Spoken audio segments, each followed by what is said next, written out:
Could your entire reality be nothing but an elaborate digital illusion? This is the core of the simulation hypothesis, an idea with ancient philosophical roots that is now exploding in modern tech and science circles. By the end of this journey, you will have 30 distinct reasons to question the very nature of your existence. We will explore how quantum glitches and cosmic mysteries might be signatures of the code we are living in. What single piece of your reality feels the most unreal to you? Even the fabric of space and time might not be perfectly smooth. Picture the screen you are looking at right now. It seems continuous, but if you zoom in far enough, you will find it is made of tiny, individual pixels. Our universe could be built the exact same way. Scientists have identified what they call the Planck length, the smallest possible unit of distance in the cosmos. It is so incredibly tiny that trying to measure anything smaller is fundamentally meaningless. There is also a Planck time, the smallest tick of the cosmic clock. This discrete, grainy nature of reality is a profound mystery. Why is there a minimum size? In a purely physical, analog universe, you would expect reality to be infinitely divisible, smooth all the way down, but it is not. This fundamental resolution limit mirrors the way we build digital worlds. In a video game, creating a higher resolution environment demands exponentially more processing power. The universe, it seems, has a built-in maximum resolution. This could be a telltale sign that we are living inside a constructed reality, one where the creators had to make a practical decision about how much computational resource to allocate. The pixelated nature of everything might be the first clue that we are not in a continuous reality, but a simulated one, rendered on a cosmic computer of unimaginable scale. This pixelated structure of reality points to an even deeper mystery. Why does our universe obey mathematical laws at all? Think about the equations that predict the orbit of a planet or the behavior of a subatomic particle. They are not just human inventions, they are discoveries of a code that was already there. The universe runs on a set of consistent, elegant mathematical rules, much like a complex computer program operates on its underlying algorithms. This uncanny effectiveness of math has led physicists like Max Tegmark to a radical proposal. He suggests that our physical reality is not just described by mathematics, it is a mathematical structure. In this view, every object, every force, even you and I, are ultimately abstract mathematical patterns. This idea transforms the cosmos from a collection of physical stuff into a vast, interlocking set of equations. And what is more simulatable than a purely mathematical system? A simulation at its core is just mathematics in motion, a set of logical rules playing out in a defined space. If the universe is fundamentally mathematical, then it is not just capable of being simulated, it might already be one.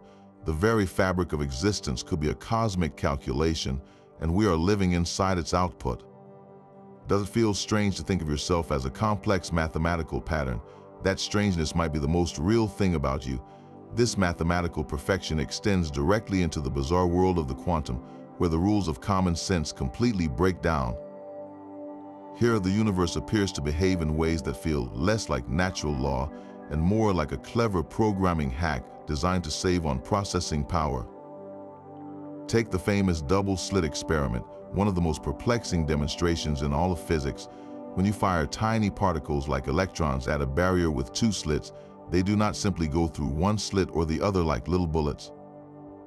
Instead, they act as if they pass through both slits simultaneously, creating an interference pattern on the detector screen behind them. This is a wave pattern. It suggests the electron is not in one place, but is spread out, a cloud of probability. Now here is the truly strange part. The moment you place a measuring device to observe which slit the electron actually goes through, this wave-like behavior instantly vanishes. The electron acts like a single particle, going through one slit or the other, and the interference pattern disappears. It is as if the very act of looking forces the universe to make a decision. In a purely physical world, why should observation matter so profoundly? But in a simulation, this makes perfect sense. It is a rendering trick called lazy evaluation. Why waste computational resources calculating the exact path of every single particle in the universe all the time?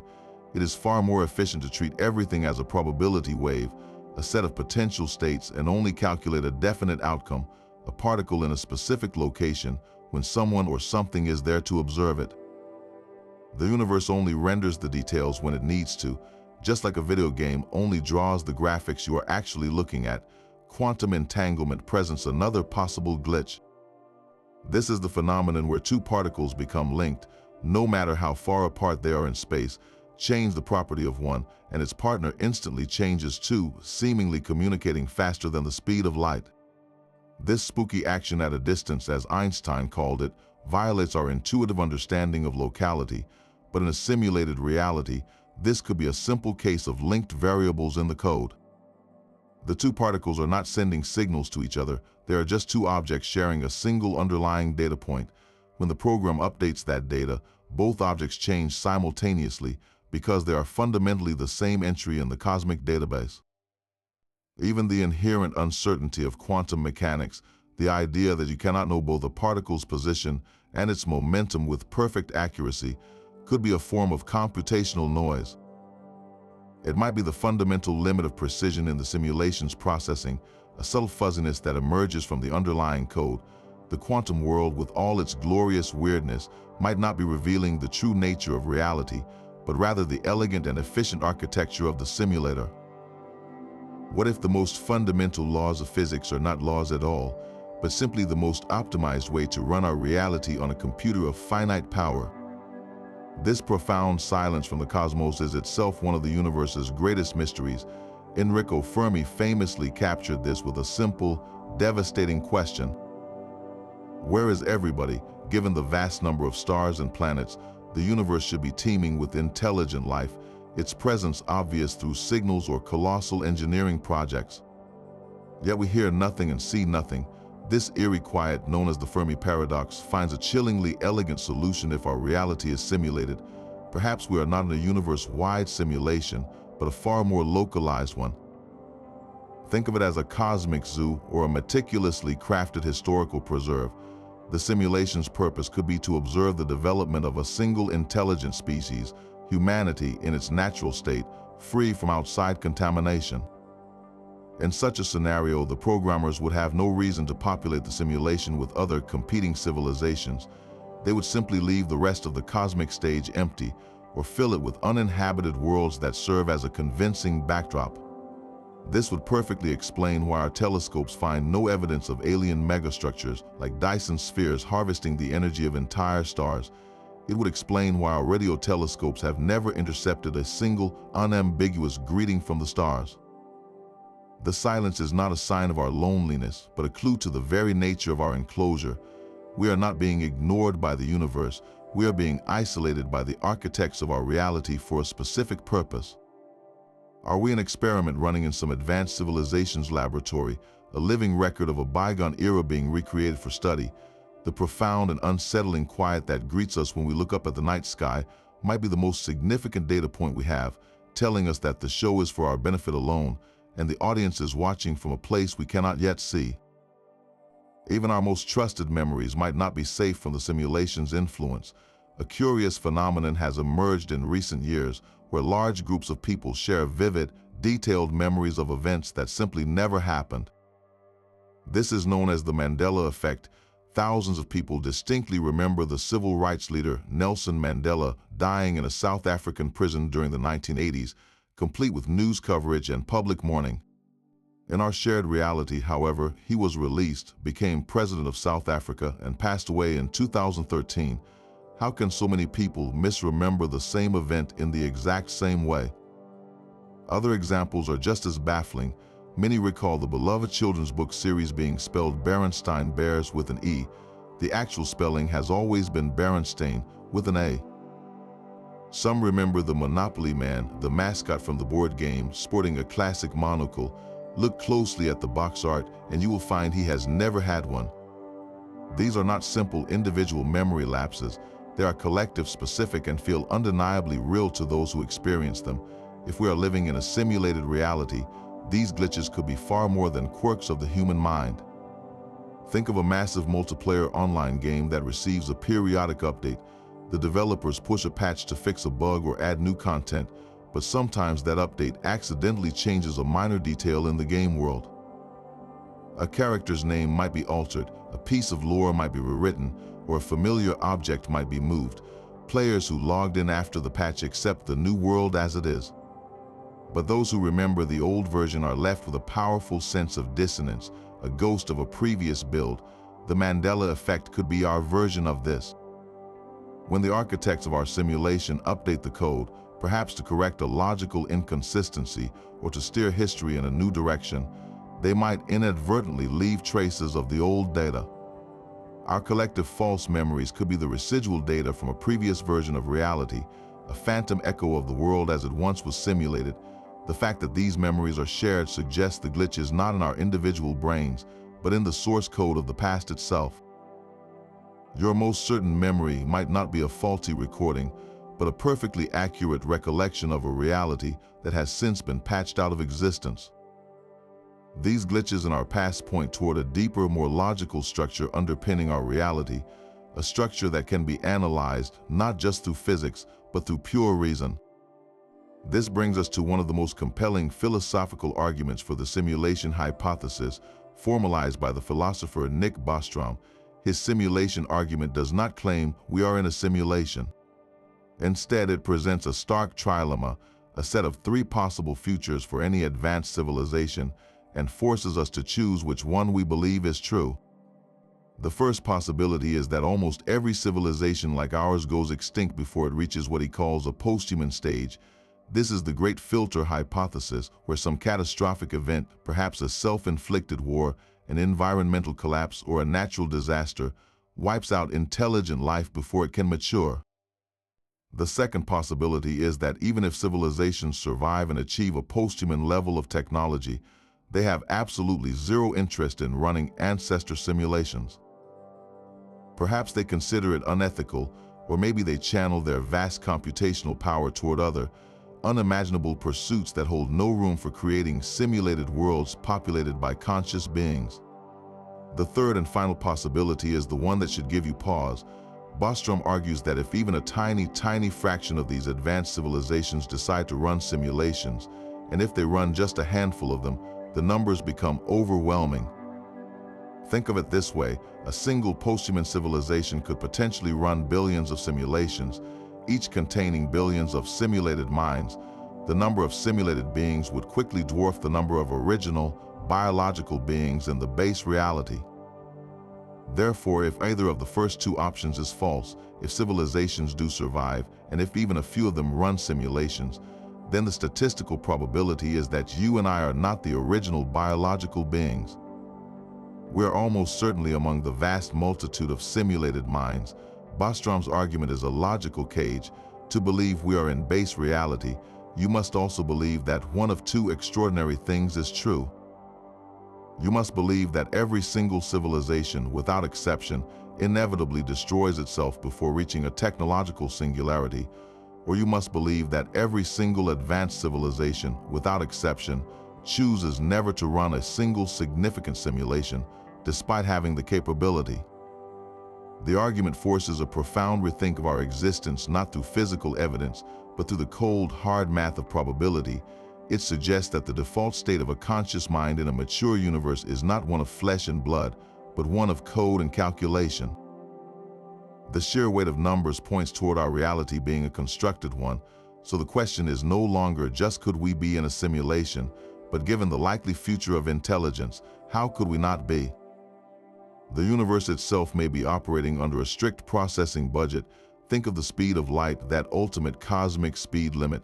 Nothing can travel faster than this constant, which is approximately 186,000 miles per second. In a purely physical universe, why should there be such a fundamental and unbreakable barrier? One compelling answer is that this is not a law of nature, but a hardware constraint. The speed of light could be the maximum clock speed of the cosmic computer running our simulation. It is the fastest rate at which information can be processed from one point in the simulation to another. If information or causality could travel any faster, it might overwhelm the system, causing lag, paradoxes, or a complete crash. This is eerily similar to the latency you experience in a massive online game. When too many players are in one area, the server struggles to keep up with all the data packets, and you see characters freezing or teleporting. The speed of light prevents such breakdowns on a universal scale. ensuring that cause and effect proceed in an orderly, manageable queue for the processor. Even the strange effects of Einstein's theory of relativity support this idea. As an object approaches the speed of light from our perspective, its time slows down dramatically. This time dilation could be a clever optimization technique. The simulation might be dynamically allocating less processing power to objects moving at high speeds, essentially slowing their local clock to reduce the computational load on the system.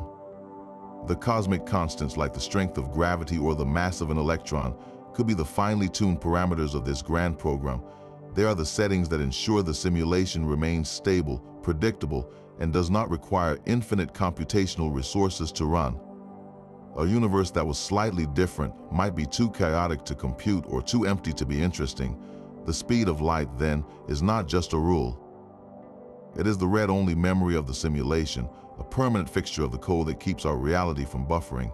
Every time you see starlight that has traveled for millions of years to reach your eyes, you are witnessing the deliberate, calculated pace of a system operating within its safe and stable limits. This cosmic speed limit is not the only clue that our universe operates on a finite budget of information.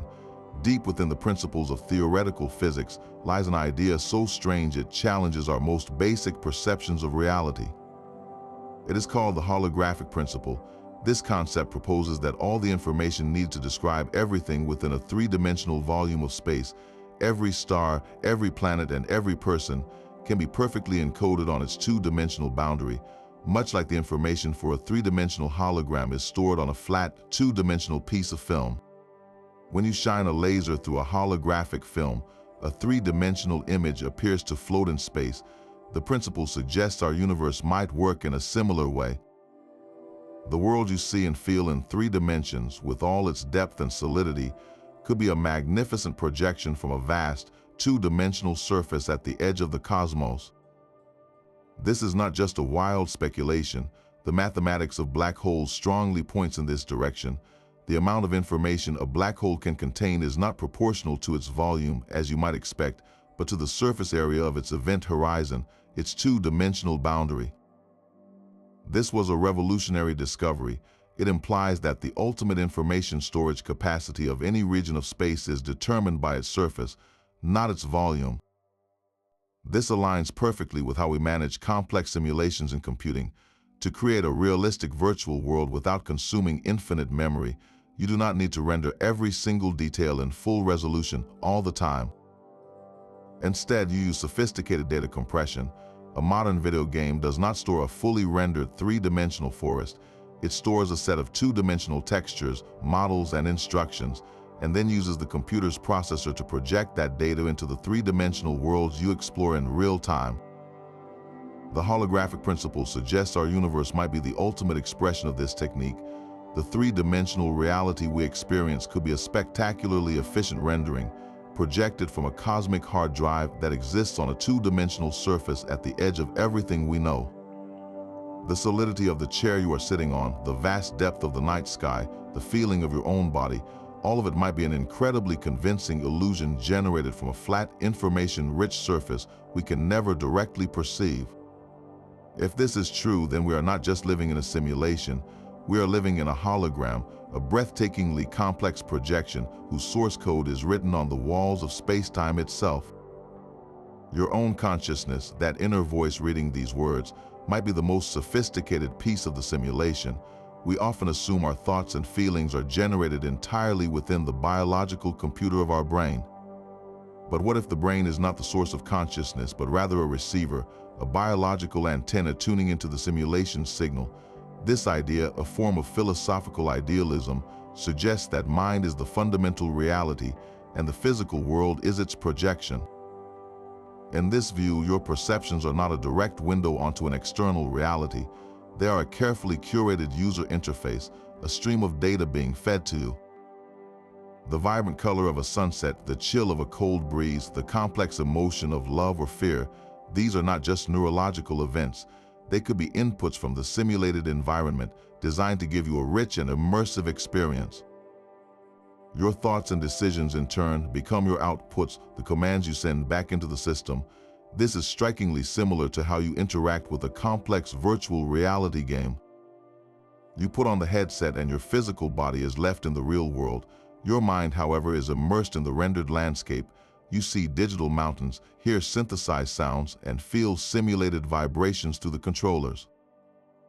Your mind is separate from that world, yet it interacts with it seamlessly through the interface. Your brain could be serving that exact same function for your consciousness. It translates the raw code of the simulation into the sights, sounds, and feelings that constitute your reality, while also translating your intentions back into actions within the program. This would explain one of the most enduring mysteries of science, the so-called hard problem of consciousness. How does the physical, electrochemical activity of neurons give rise to subjective experience, the raw feel of being? If consciousness is fundamental and the brain is merely an interface, the hard problem vanishes. The brain does not generate the light of consciousness, it simply modulates it, like a radio receiving a broadcast. Your deepest sense of self, the feeling that you are a conscious being having an experience, might be the one thing that is truly real, the user logging into the grandest virtual reality system ever conceived. These recurring patterns are not just beautiful accidents of nature. They appear everywhere you look, from the branching of a tree to the forked path of a lightning bolt, from the spiral arms of a galaxy to the intricate shape of a snowflake. This is the universe's deep fascination with fractals, geometric shapes that repeat themselves at different scales. A tiny twig mirrors the shape of a large branch, which itself mirrors the shape of the whole tree. A small section of a coastline has the same rugged, irregular outline as the entire continent seen from space. This self-similarity is a stunningly efficient design principle. In a purely physical universe, why would such a wide variety of structures, from the microscopic to the cosmic, all obey this same mathematical rule of repetition? One compelling answer lies in the world of computer programming. When a developer creates a complex virtual world, like a sprawling forest in a video game, they face a serious problem of computational load. They could design every single tree, every leaf, and every blade of grass as a unique object, but that would require a staggering amount of code and processing power. The elegant solution is to use a fractal algorithm.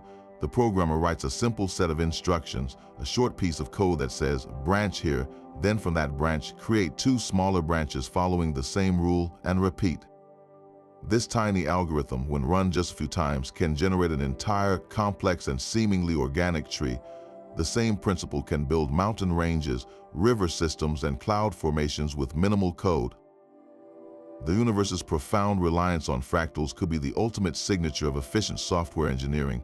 The cosmic programmer, faced with the monumental task of building an entire reality, did not write unique code for every single object. Instead, they employed a library of simple, reusable algorithms that could generate infinite complexity from a few elegant lines of instruction. The patterns we find so beautiful in nature might not be the result of blind physical forces, but the elegant, minimalist code of the simulation itself, repeating its most successful subroutines to build a universe of breathtaking diversity from a surprisingly simple set of rules. The precise settings of our universe feel less like a lucky accident and more like a carefully calibrated system. Consider the force of gravity. If it were just slightly stronger, the universe would have collapsed back on itself moments after the Big Bang, snuffing out any possibility of stars or planets. If it were even a tiny bit weaker, matter would have flown apart so rapidly that galaxies never could have coalesced.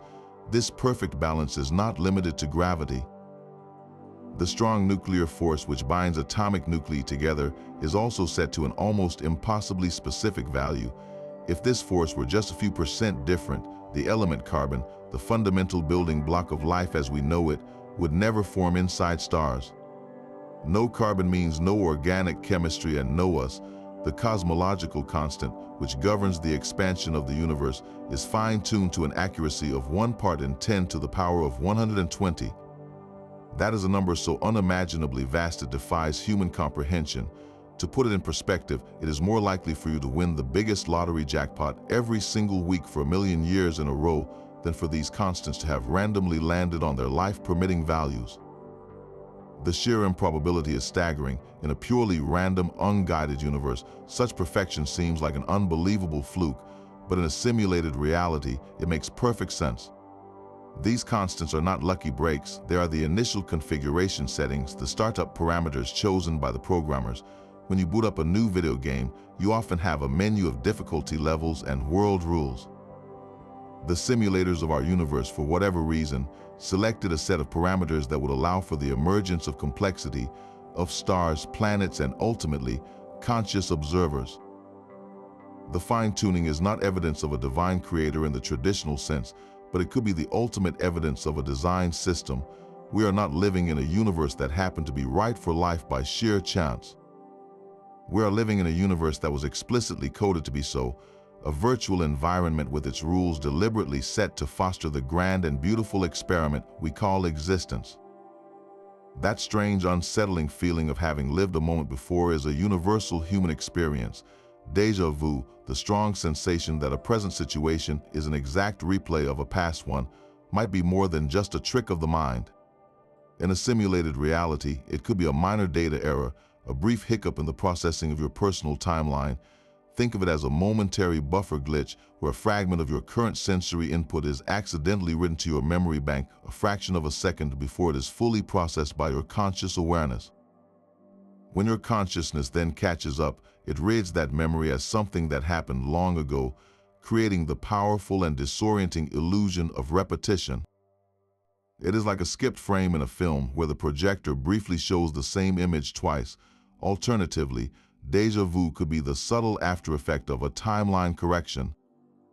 If the simulation's administrators need to make a small adjustment to the flow of events, perhaps to prevent a paradox or to steer a situation toward a more desirable outcome, the reset might not be perfectly seamless. Your mind could retain a faint, ghostly echo of the previous version of events, the path not taken, leaving you with the uncanny feeling that you have already walked this exact road. This idea expands into a much grander cosmic architecture. Our entire universe might be operating within a time loop, a vast cycle of birth and death where the Big Bang is not a singular beginning, but merely the latest reboot. A cyclical universe is an incredibly efficient way to run a long-term simulation. Instead of designing an entirely new cosmos from scratch every time, the system could simply reset the parameters and run the program again, perhaps with tiny variations to observe different outcomes. It is the ultimate scientific experiment, running the history of a universe over and over to see what patterns emerge, what life forms evolve, and what choices conscious beings make. Are we living through the first iteration, or are we the product of countless previous cycles, our every action and thought a faint reflection of what came before? The next time you experience that sudden, inexplicable wave of deja vu, consider the possibility that you are not misremembering the past. You might be catching a fleeting glimpse of the simulation save file, a momentary overlap between the world as it is and the world as it once was, or as it might one day be again. This strange dependence on an observer goes far beyond a simple measurement. It strikes at the very heart of what we consider real. Think about the famous thought experiment of Schrodinger's cat. A cat is placed in a sealed box with a device that has a 50% chance of releasing a deadly poison, according to the rules of quantum mechanics. Until someone opens the box and looks inside, the cat is not alive or dead. It exists in a blurred state of superposition, a probability wave where both possibilities are simultaneously true. The moment you lift the lid and observe the cat, this wave of possibilities collapses into a single, definite reality. The cat is either definitively alive or definitively dead. In a purely physical world, this seems absurd. How can the fate of a living creature depend on whether someone is watching? But in a simulated reality, this is not a paradox, it is a feature of peak efficiency. Why would the simulation waste precious processing power rendering the precise state of every single particle inside that box? It is far more economical to treat the entire system as a set of probabilities, a simple equation waiting to be solved. Only when a conscious observer, a user of the simulation, actively checks the outcome does the program need to run the calculation and present a final, rendered result. The universe does not pre-render what is behind closed doors. It only loads the graphics when a player is there to see them.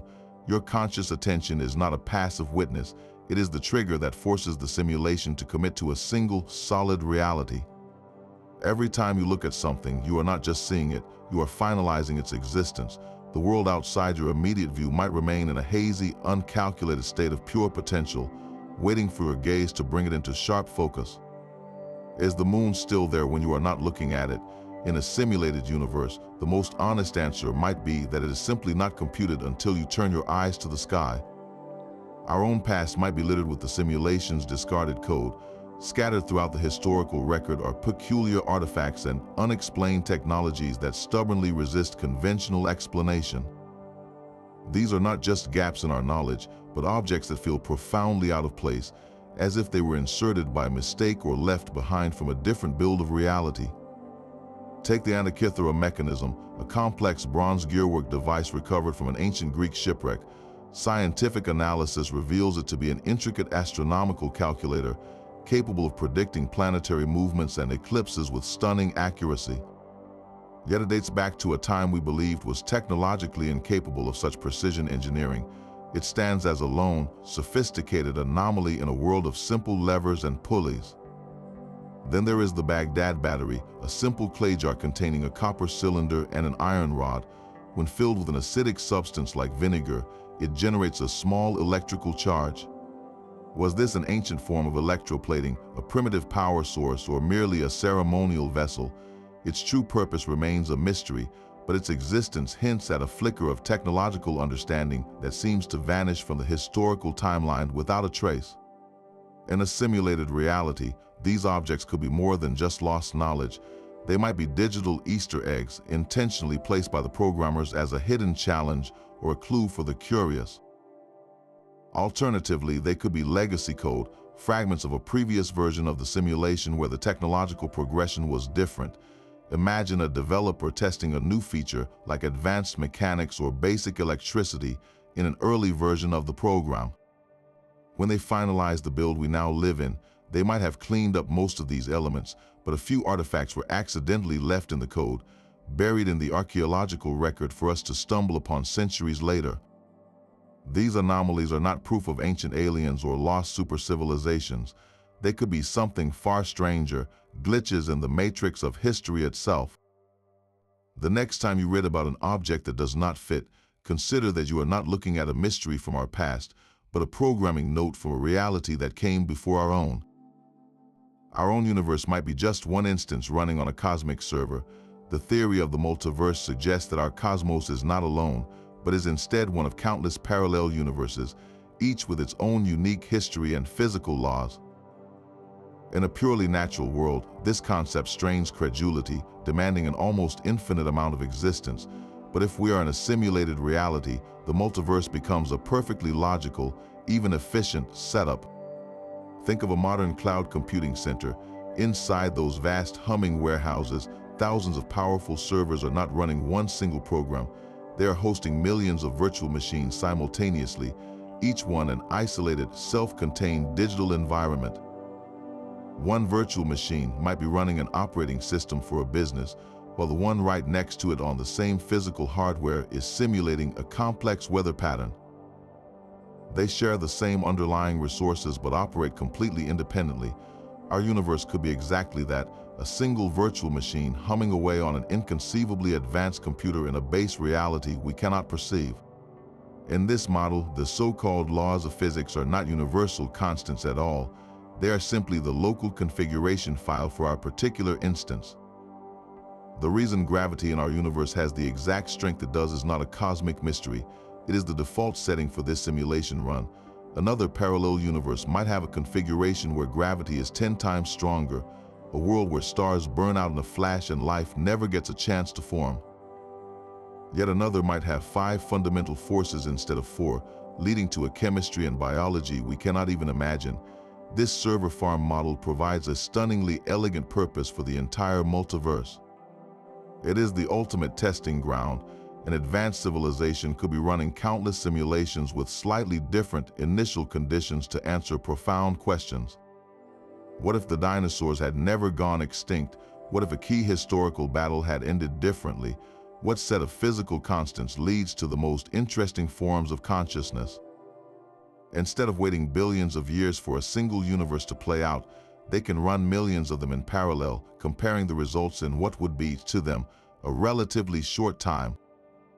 The eerie fine-tuning of our own universe is no longer a lucky accident. It is merely one data point in a sprawling experimental dataset. We are not special. We are simply one of many simulations currently in progress, a single thread in a cosmic processor exploring every possible reality. The existence of a multiverse does not dilute our significance, but it does reframe our entire existence. We are not the main event in a singular cosmos, but potentially one of countless instances running on the ultimate computer. Even our most profound brushes with death might be revealing the seams of the simulation. Near-death experiences are often dismissed as hallucinations, but their consistent patterns across cultures and individuals are difficult to explain away.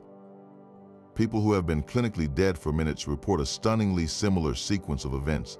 They describe floating outside their physical bodies, looking down on the frantic efforts of doctors and nurses. This sensation of leaving the body could be a temporary disconnection from the avatar. In a virtual reality game, if your connection to the server becomes unstable, your perspective might glitch, momentarily floating free from the character you are controlling before the link is re-established. The famous tunnel of light so many report moving through could be interpreted as a data transfer protocol. It might be the visual representation of consciousness being routed from the local processing unit of the brain back to the main server, or perhaps to a temporary holding area. The life review, where a person's entire existence flashes before their eyes in an instant, feels eerily like a data dump. It is as if the entire recorded experience of that consciousness, every memory and sensation, is being rapidly downloaded or backed up before a potential reboot. These experiences often include encounters with beings of light or visions of a beautiful landscape, which could be the default interface of the system, a loading screen, or a safe environment designed to keep a consciousness stable during a critical transition. If the simulation were to crash or require maintenance for that particular user, this sequence would be the graceful way to handle it, preventing the terror of simply blinking out of existence. The overwhelming peace and love report from these events might be the system's way of ensuring a smooth user experience, even during a catastrophic hardware failure in the biological body. A near-death experience may not be a journey to an afterlife, but a brief, startling glimpse into the administrative backend of reality, a moment when the software of the self is temporarily unmasked from the hardware of the brain. This rigid consistency in our universe feels less like natural law and more like well-written software.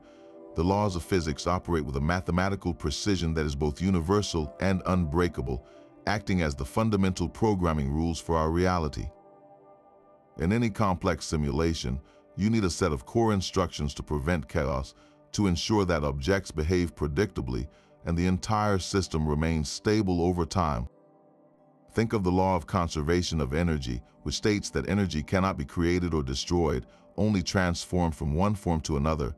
This is not just a physical observation, it is a perfect example of a hard-coded conservation rule. In a computer program, you must carefully manage resources to avoid crashes or paradoxes. An infinite energy glitch will be catastrophic, allowing the simulation to generate something from nothing and quickly spiral into nonsense. The conservation law acts as a built-in error check, a line of code that ensures the total energy budget of the universe always balances, no matter what happens. This keeps the simulation stable and predictable, just like the rules in a video game engine that prevent a player from acquiring infinite lives or ammo without using a cheat code. Another powerful example is the second law of thermodynamics, the principle of entropy. It dictates that in an isolated system, disorder always increases over time. A hot cup of coffee left on a table will always cool down to room temperature, never spontaneously heat up. This relentless slide toward disorder is not a suggestion, it is a mandatory directive. In a simulation, this could be a crucial garbage collection protocol. As the program runs and processes vast amounts of data, it generates computational waste heat, a form of informational entropy. The second law ensures this disorder is always managed, always increasing, which prevents the system from becoming clogged with outdated or contradictory data. It is the cosmic equivalent of a defragmenting hard drive, constantly organizing the chaos to keep the simulation running smoothly. These laws are not gentle guidelines, they are the non-negotiable operating system of our reality, the ironclad code that prevents the universe from crashing. The next time you see a ball bounce and come to rest or feel warmth spread from a fire, you are not just witnessing physics, you are observing the flawless execution of a billion-year-old program, maintaining perfect order through its unbreakable rules. Those strange lights in the sky defy every law of physics we think we know. Unidentified flying objects, or what governments now call unidentified aerial phenomena, perform maneuvers that should be impossible. They accelerate instantly, make 90-degree turns at thousands of miles per hour, and submerge into the ocean without a splash. In a purely physical world, these feats are nonsensical, violating the fundamental principles of inertia and energy conservation. But in a simulated reality, they make perfect sense. These objects could be monitoring probes, debugging tools deployed by the simulators themselves. Their impossible physics are not magic, they are the result of administrative privileges. Think of a game developer inside their own creation. They are not bound by the rules the players must follow. They can fly through walls, spawn objects from nothing, and teleport anywhere on the map. The UAPs we observe could be doing the exact same thing in our cosmic simulation. They are not operating within the physics engine, they are operating on it, moving through our reality with a developer's key that bypasses the standard code of gravity and inertia. Their sudden appearances and disappearances could be them logging into and out of our local instance of the simulation. The intense government secrecy surrounding these phenomena takes on a new and profound significance. What if the highest levels of classification are not about hiding advanced human technology, but about concealing the terrifying truth that these artifacts are not from another planet, but from outside the simulation itself? The secrecy is not to protect us from an external threat, but to prevent a total collapse of our perceived reality. Admitting that these are debugging tools would be an admission that we are living in a programmed construct, a truth so destabilizing that it must be kept locked away. The next time you hear a report of a craft moving in ways that defy logic, consider that you are not witnessing an alien visitor, but a system administrator checking on the code. The idea of a spontaneously forming conscious mind sounds like pure science fiction, yet it emerges from one of the most respected theories in physics. This is the Boltzmann brain paradox, a thought experiment that pushes the logic of a random universe to its absolute breaking point.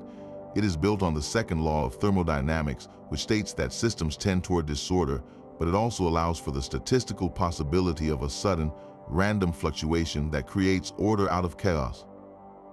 Given enough time, an almost infinite amount of time, the random jostling of particles in a vast empty space could theoretically assemble a fully formed, self-aware brain, complete with false memories of a past life, floating alone in the void. The unsettling conclusion of this logic is that such a freak accident is statistically more likely to occur than the gradual, orderly evolution of an entire universe filled with galaxies, stars, planets, and billions of conscious beings. If our universe is a random product of chance, then you are far more likely to be a lone, disembodied brain that just popped into existence a moment ago, with all your memories and this entire reality being nothing but an elaborate illusion, than you are to be a real person in a real cosmos. This paradox is so troubling that physicists have proposed wild theories like a multiverse just to escape its implications, but there is another, more elegant solution. If we are living in a simulation, the paradox vanishes. A simulated environment is a controlled system of information, not a sea of random particles. In a sim, conscious minds are not statistical flukes, they are the intended output of the program. The existence of billions of us, all sharing a consistent reality, is exactly what you would expect from a designed construct.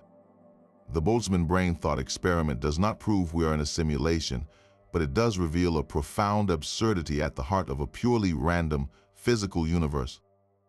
The fact that we are here in a complex and ordered cosmos suggests that our origins are not rooted in blind chance, but in something far more deliberate. You are not a lonely accident of physics. You might be the product of a cosmic programmer who ensured that your consciousness will be part of a shared, stable world, and not a fleeting glitch in an endless, silent dark. Your dreams might be more than just random neural firings. They could be moments when your consciousness briefly logs into a different server within the grand simulation. Think about the sheer absurdity of a dream. One moment you are in your childhood home, and the next you are flying over a city made of crystal, talking to a long-lost relative who has the head of a cat. The laws of physics are mere suggestions in this space. Gravity is optional, time is fluid, and you can pass through solid walls. This is not just a quirk of the brain. It could be the direct experience of a reality running on a completely different set of rules, a test environment where the usual programming constraints are relaxed. These worlds feel so real because, in a sense, they are real, just not part of your primary instance. There are other simulations, perhaps running on the same cosmic hardware, and your consciousness temporarily accesses them when the system puts your main avatar on standby for maintenance during sleep. This idea becomes even more compelling when you consider lucid dreaming, that rare and exhilarating state where you become aware you are dreaming and can seize control. You can decide to fly to a specific mountain, conjure a person into existence, or rewrite the entire landscape with a thought. This is not just a psychological trick. It feels like a user interface. In a lucid dream, you are not just a passive observer. You are actively inputting commands, accessing a limited set of developer tools that allow you to manipulate the local simulation parameters. You are, for a brief and glorious moment, hacking the backend of your own reality. The surreal, unrendered quality of many dreams, where faces are blurry or landscapes shift unpredictably, could be a sign of lower processing power allocated to these secondary instances, a place where the graphics are not fully loaded because they do not need to be permanently consistent. Your nightly journeys could be the simulation's way of running diagnostics, testing new code, or simply giving your conscious self a sandbox to play in, all while your body recharges. The next time you wake up from a bizarre and vivid dream, ask yourself if you have just returned from a vacation in another running instance of the cosmos, a place where the rules are written in sand, waiting for you to trace your own patterns. Our nightly dreams might be brief vacations in other simulated worlds, but our entire waking existence could be a far grander experiment. The sheer scope and complexity of our universe, from the Big Bang to the rise of civilization, presents a perfect data set for a research project of unimaginable scale.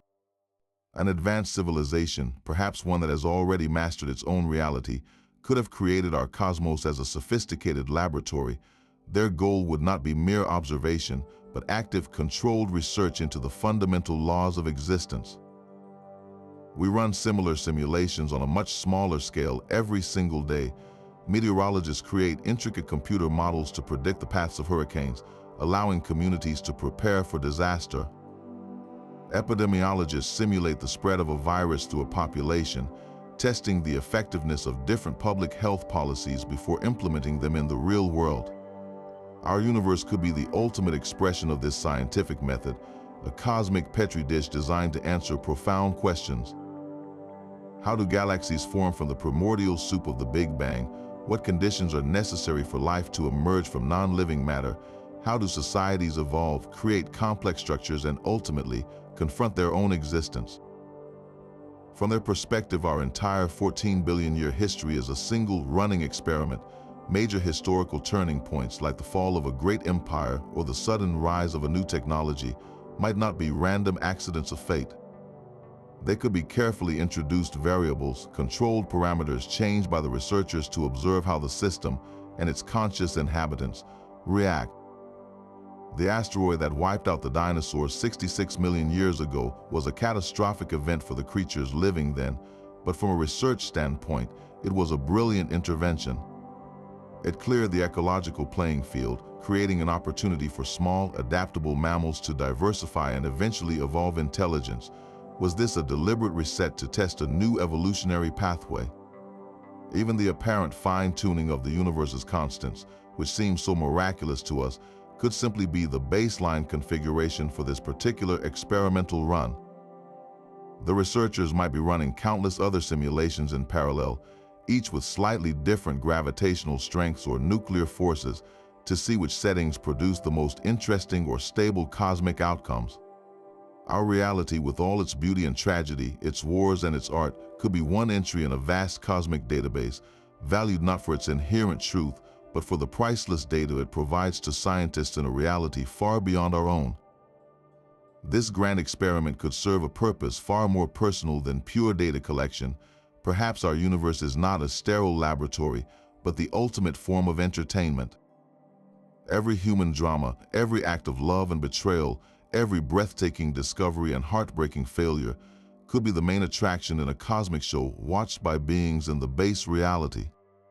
Think of the most immersive, massively multiplayer online game you can picture, a virtual world so rich and detailed that its inhabitants believe it is utterly real. Their struggles feel genuine, their art is born from true inspiration, and their discoveries are moments of authentic wonder. For the players watching from outside, this is the pinnacle of storytelling, an unscripted, living drama unfolding on a universal scale. Our own creativity might be the very point of the simulation. The symphonies of Beethoven, the brushstrokes of Van Gogh, the profound questions of philosophy, all of it could be a source of endless fascination and artistic appreciation for our unseen audience. They are not just studying how consciousness arises, they are marveling at what consciousness creates. The entire human saga with its epic wars, its quiet personal moments, and its relentless drive to explore the unknown might be the content. We are not test subjects in a cage. We are the performers on a stage so vast we cannot see the edges. Our lives are the episodes, our history the sprawling narrative, and our planet the most interesting channel in a reality television show of cosmic proportions. The simulators may be observing for simple amusement, or for a deeper, more refined artistic appreciation of a living, breathing work of art. This reframes every human endeavor.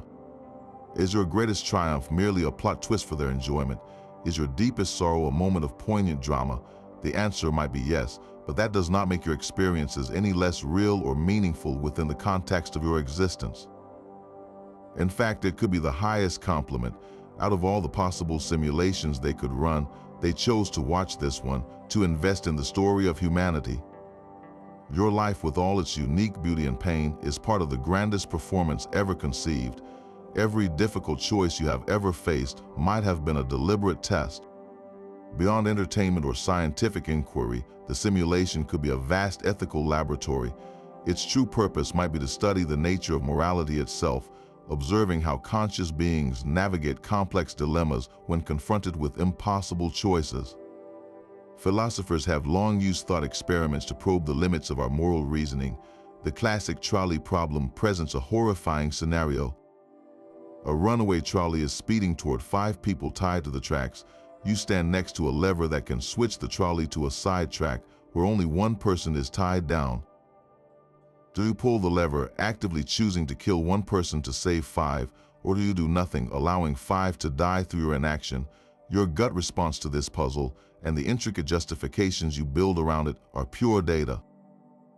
In a simulation designed for ethical testing, every real-world equivalent of this dilemma, from a doctor allocating a scarce organ to a leader deciding to go to war, becomes a critical data point. The simulators are not interested in a right or wrong answer. They are studying the process, the conflict, the weight of the decision itself.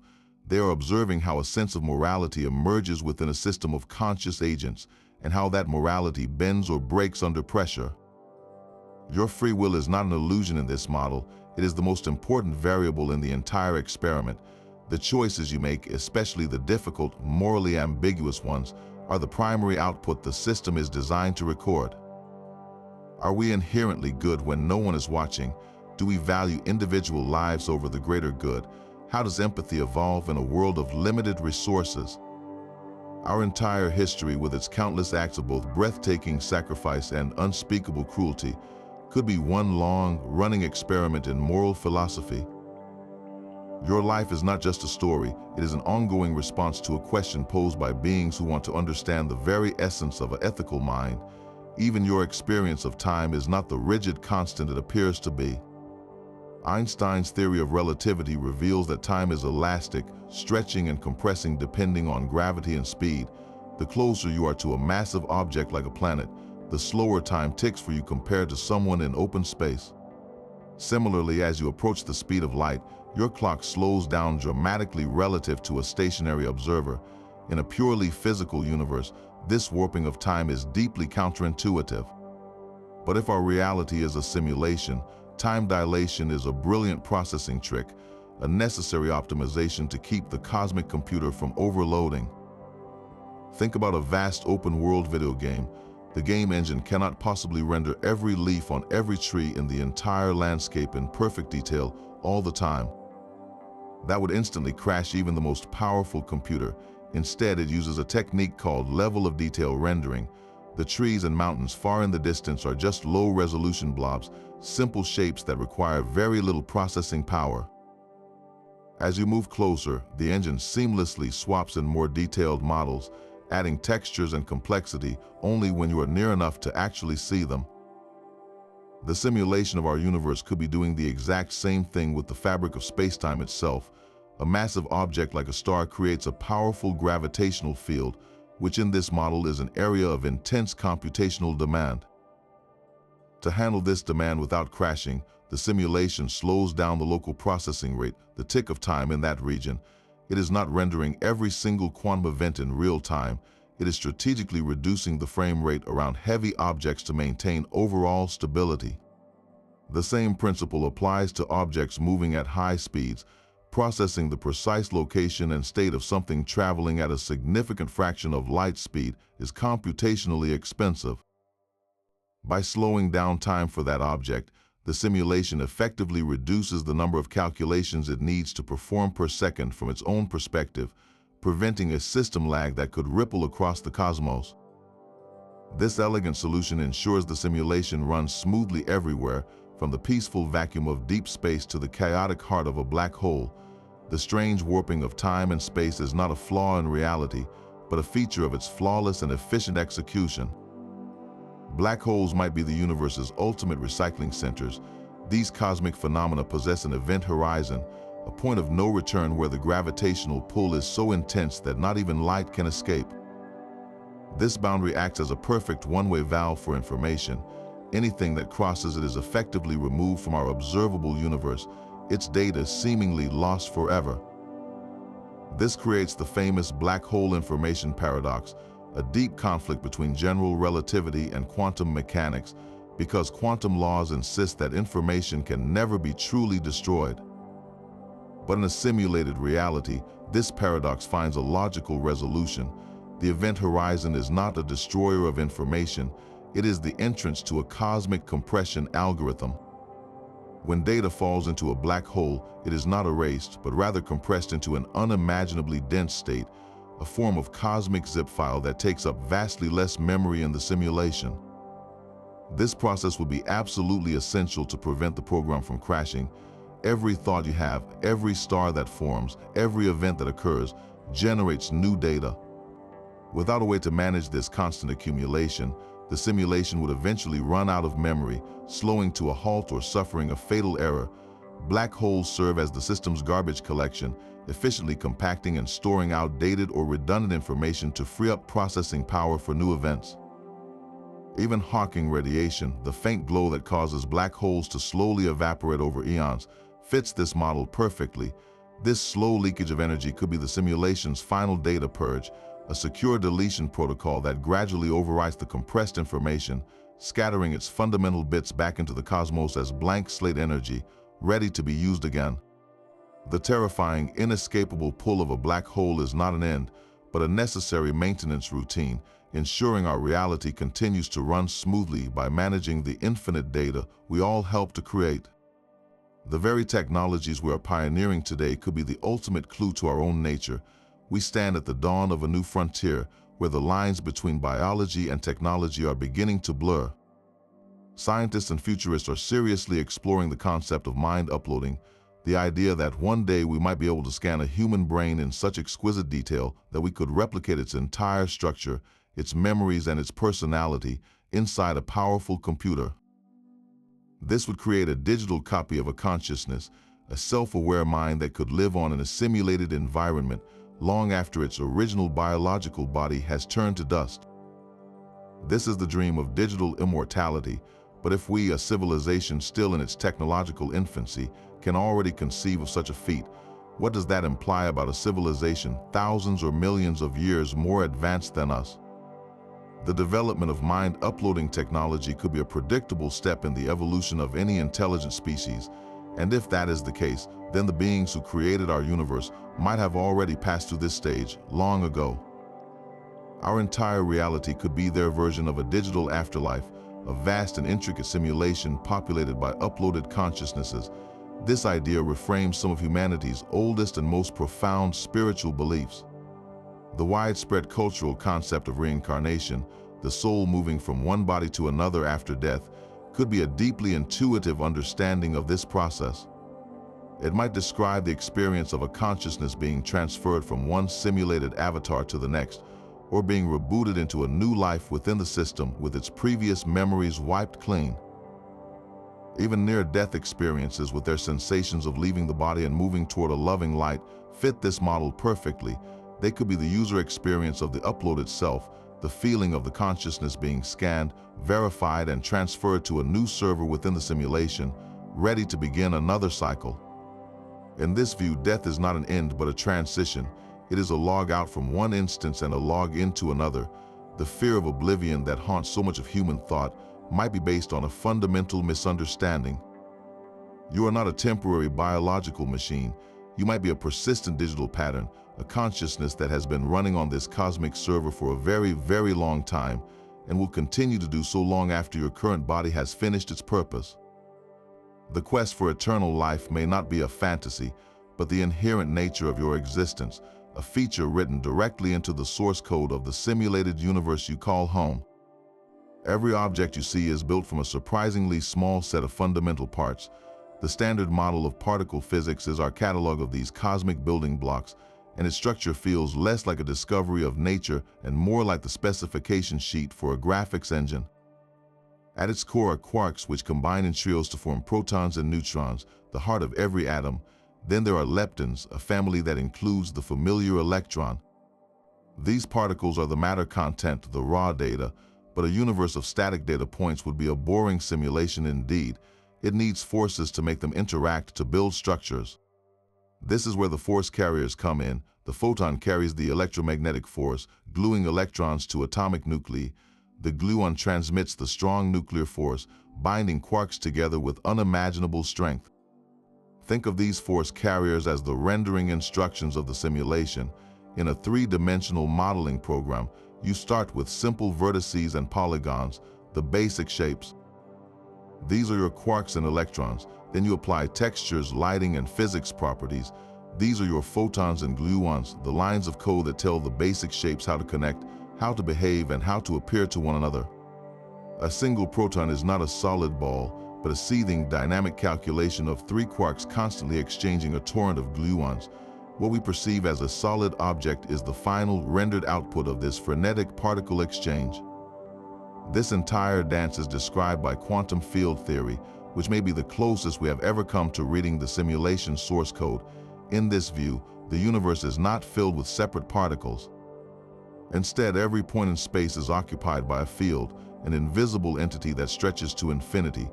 An electron is simply a localized excitation in the electron field, like a wave rising from a calm ocean. A photon is a ripple in the electromagnetic field. These fields are always on, always active, and their interactions are the fundamental algorithms of reality.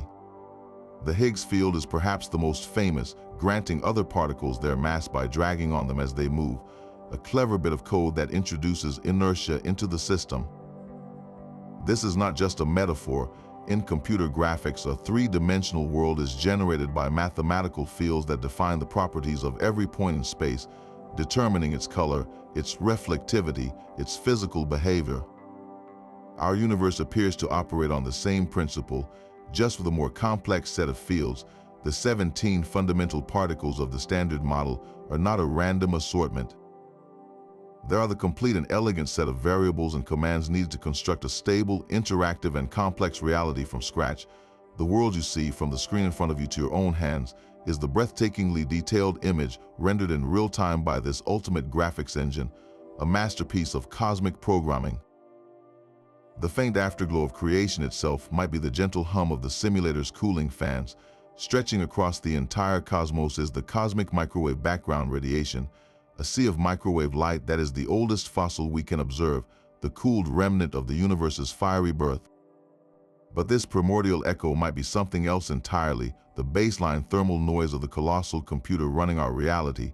Just as an old television set displays a screen of static snow when tuned to an empty channel, our universe is filled with this incredibly uniform microwave static, a whisper of radiation coming from every direction in space. This cosmic background is not perfectly smooth, however. It contains tiny, random fluctuations, variations in temperature of just 1 part in 100,000. These tiny ripples are credited with seeding the vast cosmic structures we see today, the galaxies and clusters of galaxies, but in a simulated reality, these fluctuations could be the fundamental thermal noise of the processor, the unavoidable fuzziness that emerges from the system's finite temperature and processing limits. It is the quiet but ever-present signature of the hardware doing its work, the soft hiss at the edge of existence. Even more telling are the strange, large-scale anomalies found within this radiation. Scientists have labeled one of the most perplexing the axis of evil, a mysterious alignment in the SIMB where the temperature fluctuations seem to line up along a particular direction in space, a preferred axis that should not exist in a truly random, isotropic universe. This is like finding a faint, ghostly grid underlying the static on your television screen, a subtle pattern that hints at the manufactured nature of the signal. The axis of evil could be an architectural artifact, a telltale signature of the simulation's underlying lattice structure, or a coordinate system used in its programming. It might be a seam in the cosmic code, a place where the simulation's rendering parameters become faintly visible, much like the repeating texture of a ground in a video game becomes apparent if you look closely enough. This cosmic background is not a silent relic, it is a living murmur. The next time you see a television screen filled with snow, remember that you are looking at a small-scale version of the universe's own background static, the gentle thermal whisper of the machine that holds all of reality in its memory. Some events are so strange they seem to violate the very rules of our reality. For centuries, people have reported phenomena like ball lightning, glowing orbs that drift through solid walls during thunderstorms, or the rare but terrifying cases of spontaneous human combustion, where a person is reduced to ash while the surrounding room remains untouched. These events are often dismissed as folklore or misunderstood natural occurrences, but in a simulated reality, they could serve a far more deliberate purpose. They might be the simulation's built-in security system, active measures designed to deter curious minds from probing too deeply into the source code. Think of a sophisticated computer program protected by digital rights management. If a user tries to hack the software or access its core files, the program might trigger a glitch, display a warning message, or even crash entirely to protect its intellectual property. Unexplained phenomena could be our version of these anti-tampering protocols, when a human consciousness, through intense meditation, advanced technology, or even a near-death experience, comes perilously close to perceiving the underlying code, the system might respond with a localized reality failure. A ball of energy might manifest not as a weather anomaly, but as a visual error message, a brief and startling rupture in the rendered graphics intended to shock the observer back into compliance. The chilling legends of ghosts and spirits that haunt specific locations could be cultural memories of these security events. For generations, stories have warned against disturbing ancient burial grounds or venturing into cursed forests. These tales often share a common thread, a consequence for those who trespass where they do not belong. Perhaps these are not superstitions, but inherited warnings about attempting to hack the system. The eerie feeling of being watched in an empty house, the sudden drop in temperature, the fleeting shadow in the periphery of your vision, these sensations could be the low-level activation of a security protocol, a subtle deterrent that uses our own primal fears to keep us from looking too closely at the edges of the simulation. The system does not want to crash, it wants to maintain its stability and the integrity of its experiment, so it uses our own psychology against us, coding our deepest fears into its defensive measures. The next time you hear a story that defies logic, ask yourself if you are listening to a campfire tale or a cautionary reminder from the system administrators that some lines of code are meant to remain unread. The ultimate goal for any conscious being might be to find a way out of the simulation. Theoretical physicists and philosophers have proposed several methods to detect the seams of our reality or even exploit them. One approach is to search for fundamental inconsistencies in the very laws of physics. In any complex computer program, there are limits to its precision, rounding errors that can accumulate over vast scales. If we could perform an experiment sensitive enough, we might detect these tiny errors in the mathematical constants that govern the universe. Imagine calculating the value of pi to an unprecedented number of digits in a physical experiment. In a perfect continuous reality, it would go on forever without pattern, but in a simulated one with finite resolution, the digits might eventually start to repeat or hit a hard stop, revealing the underlying computational lattice. Another method involves exploiting quantum weirdness. If quantum superposition is a rendering trick, we might find a way to overload the system. A thought experiment known as the simulation argument test suggests creating a scenario so complex and computationally expensive that it forces a visible glitch. This could involve putting a macroscopic object, something large and complex like a living organism, into a quantum superposition state. The simulation, designed to handle such calculations only at the tiny particle level, might struggle to render the outcome, resulting in a bizarre and unmistakable anomaly in our reality. Some thinkers propose using our own advancing technology as the key. If we can one day create a perfect simulation of our own universe, a simulation within the simulation, we might be able to reverse engineer the process. By studying the limits and architecture of our own creation, we could infer the methods and potential vulnerabilities of the parent simulation we inhabit. This raises profound ethical questions. Should we even attempt to contact the simulators? Making contact could be seen as a milestone of maturity, a sign that the simulation has produced a consciousness capable of understanding its own nature. Alternatively, it could be viewed as a catastrophic system breach. The architects might simply reset the program, wiping us out to protect the integrity of their experiment. Or they might intervene directly, perhaps in a way we would perceive as divine. The desire to escape is a powerful human impulse, but what would freedom even look like? Would our consciousness, so intricately tied to the simulated laws of physics, even survive outside the program? The most empowering perspective is not to see this as a prison, but as a challenge. The very act of questioning our reality, of using science and reason to probe its edges, might be the highest form of expression within the simulation. You are not a passive character in this story. Your curiosity is the most powerful tool you possess, the very thing that could one day prove this entire magnificent universe is a construct, and in doing so, achieve the greatest liberation imaginable. We have journeyed through 30 distinct corridors of possibility, from the pixelated grain of spacetime to the haunting silence of the cosmos, from the glitches in our memories to the mathematical perfection of our physical laws. Each piece of evidence on its own is a fascinating curiosity. Quantum superposition behaves like a clever rendering trick to conserve processing power. The eerie fine-tuning of the universe's constants feels exactly like a set of carefully chosen startup parameters. The Mandela effect hints at a past that can be rewritten, while black holes act like cosmic garbage collectors for data. When you weave these 30 threads together, they form a tapestry of startling coherence. The simulation hypothesis is no longer a fringe idea from science fiction. It has evolved into a robust framework that elegantly explains some of the deepest mysteries in physics, philosophy, and even our own subjective experience. The true power of this idea is not that it provides a definitive answer, but that it reshapes the very questions we ask.